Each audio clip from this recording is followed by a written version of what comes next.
Lydia Jasmine has a very beautiful voice. She's a singer. Ayimba bulungi nnyo, eddoboozi lye liri magical. She sounds like an angel, I've told her. So don't expect bino ebintu bisemirayo ebyo ebitategeerekeka ebyo. Expect the best.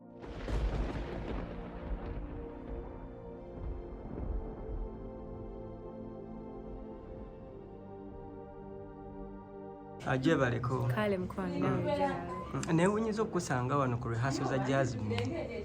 Yeah, she's my friend and I support her and I would like her to support me too one day. If something like I had something like this, that's why take muka effort no mulaga nti no. Yeah, you care. Okay. Gwe nga gwe muyimbi munne abaddewo ku rehearsal ze. Mulabi oba faani we agenda okujja nga first match kikyaba asuubira? Lydia Jasmine has a very beautiful voice. She's a singer. Ayimba bulungi nnyo, eddoboozi lye liri magical. She sounds like an angel, I've told her. So don't expect bino ebintu bisemirayo ebyo ebitategeerekeka ebyo. Expect the best live performance. But I cancel. Just know she's a really amazing. I admire her first of all personally because nali mulabyeko ng'ayimba nengamba na moving basically. She moved my soul. So that's what I love most about her, and I know kuba kukyenda bye abantu bagenda mu show baveyo nga bagamba bannange tubakulaba ki. What is special about Lydia Jasmine abayimbi abalala kye batayina? Lydia Jasmine mukwano gwange, by the way, we hang out at home. Yeah, she comes, we eat the same food, we talk. From the day I was first introduced by Eddie Kenzo mu industry, Lydia Jasmine yaliwo nga kyali wange, yaliwo ng'omuntu, you know, nga tandaga mutima mubi, like the way I would have thought, because sometimes abayimbi abawala tubeeramu, okay, abawala generally, nga tutogambye n'abayimbi abawala generally tubeeramu neyo competition etali healthy, but with her, I think mukwano, she's loving. And I end up loving her as well. Yeah. Okay. Lydia, okimanyi abantu abamanyi nti no tubeerawo ffenna ewaka and we chill. Okay. Actually, very few people know my house. Very few, but she knows my house. Even I can call her when I'm sick. So besides behavior music, we are actually friends. Abakwogerako era ng'omuyimbi asigama nti oluddewo nnyo mu industry naye nga ssente ozirina mpitivugo zijjawa? Nedda sirina ssente naye just ngezaako okwetereeza. Omanyi omuntu bagamba you cannot be broke and ugly at the same time. Who said you are ugly? Anti ngesobola ngezaako nnyo okubeera nga I look presentable. Yeah, because I cannot be broke and ugly at the same time. Okay. By the way, nze ng'omuntu emboozi z'abantu abalala siziwabudde era tezinkwatako. I don't make decisions based on what others are saying about me. Yeah, I just live a normal life like a normal person. When sinka n'omuntu nansanyusa nembeera nga mwagadde nga tugezaako, you know, and that's what happened between me and Lydia. Kubanga yabeeranga nnyo ku big talent ng'ate nange mbeerawo. We are using the same producers. Ate si muntu mubi muwala okitegeera muntu wa mirembe.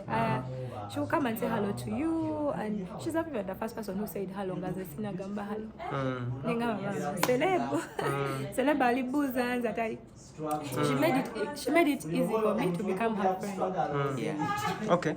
Now that the crowds are welcoming you and they have accepted that you're talented, what plans do you have for them this 2024? 2024, I want njagala kulekera okweprovinga like atenze ndi talented. I'm trying to prove a point. I just want to create arts. Berenga abantu mbayimbira obuyimba bwe basuubira mu nze naye batasuubira naye kasita babeera nga banyumira. So I just want to create music, and I also want something bigger at the end of the year. I don't want to say it, but I really want something like what Lydia Jasmine is doing now. Yeah, I would like something like that at the end of the year, inshallah. Okay, inshallah. Ankulabye ng'ogezaako kuyimba akamu ku buyimba bwa Lydia Jasmine Kapeesa kolabika okuba ng'olabika okwagala nnyo. Should we expect a collab with Lydia Jasmine? Actually, I thought about it now. Wendabye nga nyimba naye wano ne ngamba amaloboozi gaffe togalabye wame nga gakwatagana bulungi. I'm going to ask for a collab from you. Okay. Yeah. Okay, indeed. We shall be waiting for that. Okay. Yita abafanzi bo ne bafanzi ba Lydia Jasmine n'abo abayimbi abalala in general bajje bawagire Lydia Jasmine on first match. Etaka kulinya balikole mwe mumbwa kusaba balikole mwe mumbwa nenga ko. Guys, my name is Pia Pounds and I'm calling all fans of Ugandan music to come and be there on first match at Africana to supporting Lydia Jasmine. She deserves it. So let's just be there. Sente ntono nyo mitwale 2 ordinary, mitwale 5 gold ticket and abagala table millions. Bamwe. Zegena bena I'm ordinary na yench man. Njao gana nyo Lydia ngambe Pia. Jangu bayo ordinary. What do you think about artists supporting each other? Kubanga ndwawo nnyo laba abayimbi nga bavaayo ne basupporting abayimbi bannaabwe ku concerts ate nga Lydia ndozayo tumulaba y'omu ku basupport. I think that Ugandan artists are supporting each other more than any other industry. Olabanga tukola drops omwimbi wabaina show, nolabanga tu li backstage batuganye no yimba. Kusho ya Karoka Sita na li backstage banga no yimba. Nga sebanganye because programs siriko ne tuli banji nnyo. Yeah, we support each other, but the issue is that maybe abantu bo tebachiraba because ebisala bimu tetukikolera camera. We do it for the person or mkwano gwafe ab'omuyimbi. Yeah, but we do support each other and we love each other as Ugandan artists. Tetulina na ntalo. Entalo zaffe ziri forced down now and those of yeah, I think our industry is so united and we love each other so much. Okay. Though Lydia Jasmine inaweza kuwa yakutte bendera yaba supporting bannaabwe. She's the flag bearer. Kubanga she's really atekayo mutima gwe gwonna waba supporting. Agula table najja nakuyimbira naddayo n'atula ku table n'akola drop na. Yeah, and I think I try to copy that from her as well. Yeah, that's why wangambye oze n'okujja ne mugamba wouldn't you do the same for me? Yeah. Last time press conference waliwo neguno mulundi ozobeerawo ku yasoza Jasmine yaseba yabagamba nti abasabira namwe mutande bamukole concert time yamwe etuuke nga bwe mwali gwetero n'abalala beyogerako. When are you setting to do your concert as Pia Pounds? Munange nali njagala kola concert yange immediately after the pandemic. Naye nengamba kaninde mumanye bya music bizibu oplaninga kino kyekibaawo. But in this year I would really pray to God if I had a concert this year at the end awo nga mu December or beginning of next year. Yeah, naye kati it's up to me to make hits. Kubanga sigenda bayita abantu ku buhit wange buli obwa last year. Nakola hit music ne bampuliramu kubanga I think if I had a hit song right now I would have a concert August. Naye kati naye tulinonya buhit we bunajja awo tudde mu kunonya ba sponsor. It's a long process. Yeah, ngenda kwebuza ku Lydia mubuze nti mukwano wakikoze otya because bwegera ku itsonga olenzo okwebuza kitokola that time olina akayimba akamanya akatambula almost a full year. Your big song that trended kitokola concert by that time bobo kyanonya hit katodemu okole concert. Why not then? Omanyi woba oyagala kola concert you have to have more than one hit because togenda ate kuyimbira abantu ka hit kamotambula ove ku stage.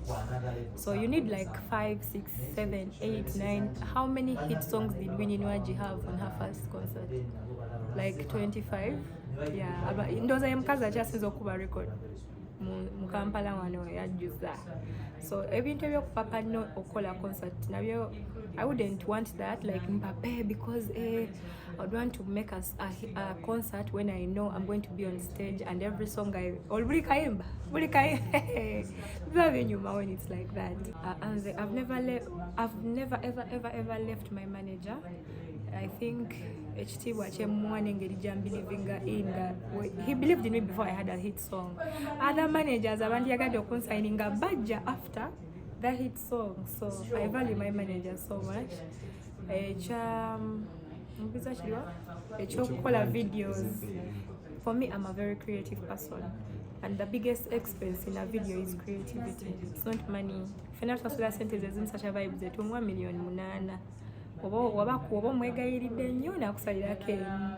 So it's normally the same money making a video, but the creativity behind the video, I take a lot of time. Nizo okushooting a video leero mu January mu February nenjuwa obudde paka April. Abantu ngambuza nyimba ziriwa nenga me I know I want to remove kino njagala nkibawe nga kiri perfect nga tekirina flow. So the expense comes from the creativity, not the money.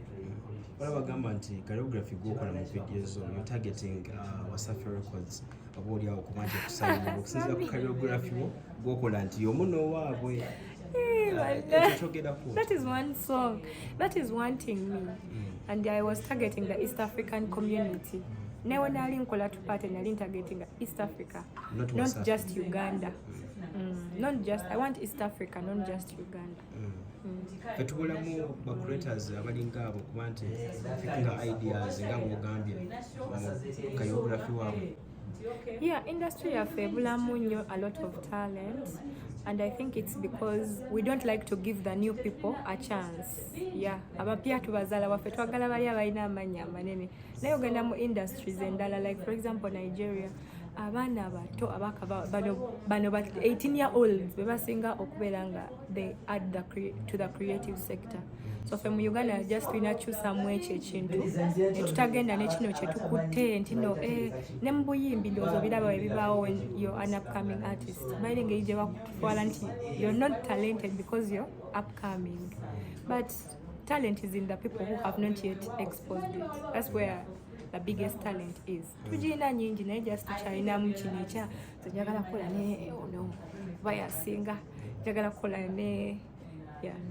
Bano bagamba nti akasembali bano bagamba nti oyinamu ba politicians somehow abakusamu ensimbi ebintu ebyo obyogerako otya ng'era bw'omaliriza. Bane just okay. Mu Uganda tulinamu nekino ekintu nti buli wolabika obulungi kitegeeza olina ssente. But I just told someone that you cannot be broke and ugly at the same time. Olina okwetetenkanya obeere nga ojja bantu obatiisatiisaamu nabo ne bagamba ono omwana ssente azigyawo naye ngeri eddala tituba nazo neeyanga any other normal woman. Okusirika olaba mu Uganda era ngenda still kwogera about our culture as a country. For us, we don't like to give abayimbi tetwagala kwewa eno space ka let me go and create. Twagala kubeera nga tutabuti because twakimanyiza our audience wosirikamu katono babeebuuza ne batya n'okutya ne bagamba ayinza okuba oba yafudde, but it's normally better to actually set yourself back, create something nice and bring it to people. Tekigasa kukuba nyimba 10 omwaka naye nga tolinamu luyimba lwa substance. Abantu bakuba ne hits wano mu Kampala naye oluyimba nga telulina substance nga luli awo telulina creativity. So I was just creating. Valentine yakusanzeewo naye nkubire safuna kimuli na kimu okakasa era oyaka already bambuuza kimu akosaka koleddeko ka TikTok tewali yampa kimuli ndi wano nkyabirinda ebimuli.